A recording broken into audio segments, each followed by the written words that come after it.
Hello, my name is Abhijit Dilip Karmalkar, and today's date is 29 November 2021, and today's video topic is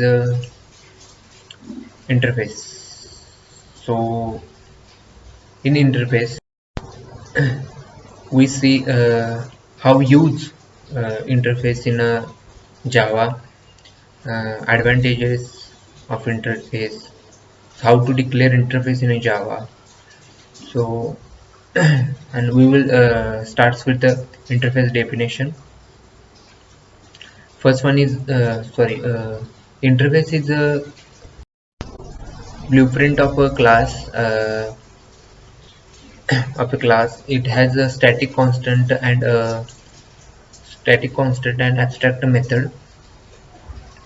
The interface in Java is a mechanism to achieve abstractions, and there can only abstract method in the Java interface. So it is used to achieve abstraction and multiple inheritance in Java. In other way, we can say the interface can have abstract method and variables. It cannot have a method body.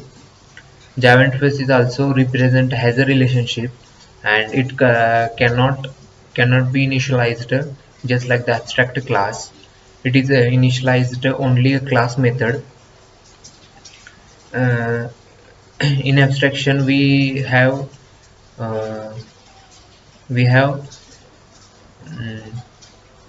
create class to abstract, and also we create method to abstract.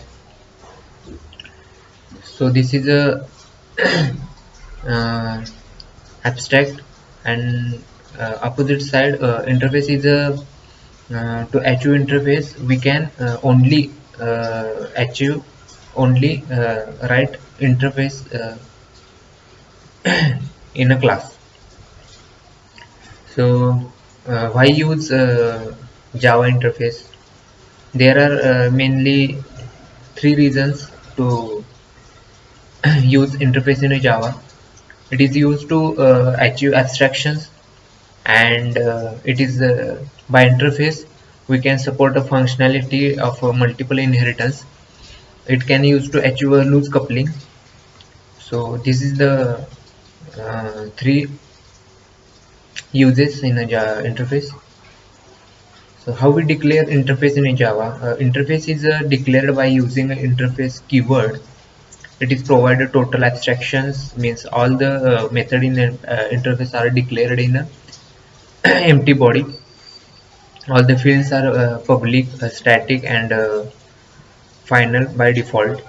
A class that implements an interface must be implement all the methods declared in a interface. So this is the interface in Java. Today we will discuss. So thank you.